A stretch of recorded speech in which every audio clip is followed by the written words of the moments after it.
the first point, and that is really for the legislators to realize and be aware of that. And then with that mindset, tackle all these issues is the fundamental, crucial fact. And I think the single biggest selling point, and action point, why one needs to do this is the question of sovereignty.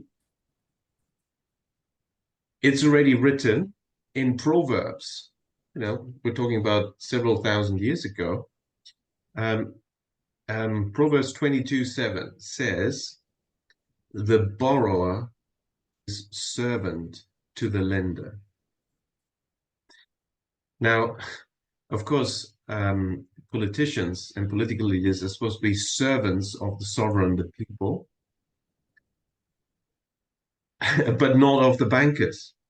Right. And if they don't want to be subject to somebody else, be servants to bankers, then we need, by definition, a sovereign bank.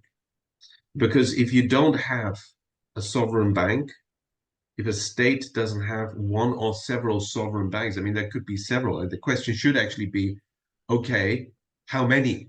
Not Right. should we do it or not? It should be how many. If you don't have a sovereign bank or several, then the state will often have to borrow from others and become a servant to those lenders, when really you're supposed to be servant to the people, to the sovereign of the state. And that's where, if you look at European history, and also US history, that's where things have gone wrong again and again. Right. So it's this understanding that,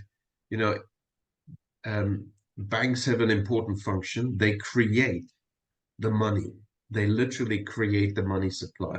Now, do you want to have sovereign banks so the sovereigns can create money? Or do you want to borrow money from others and become servants to others?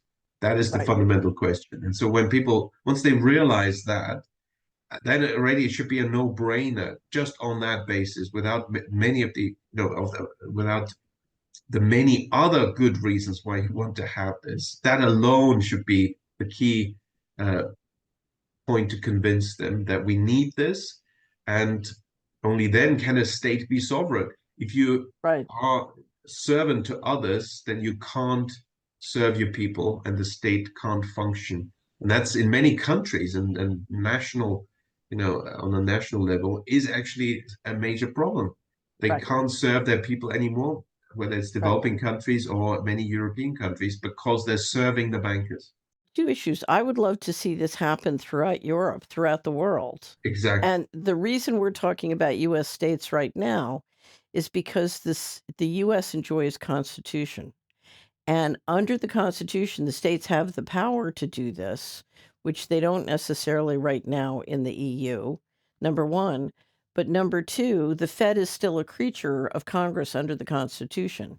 The Fed has not been able to get rid of the Constitution yet.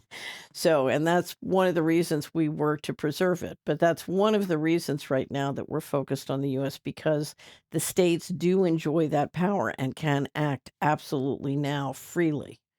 So, Exactly. yeah. So if for any reason the EU would break up, then, all bets change.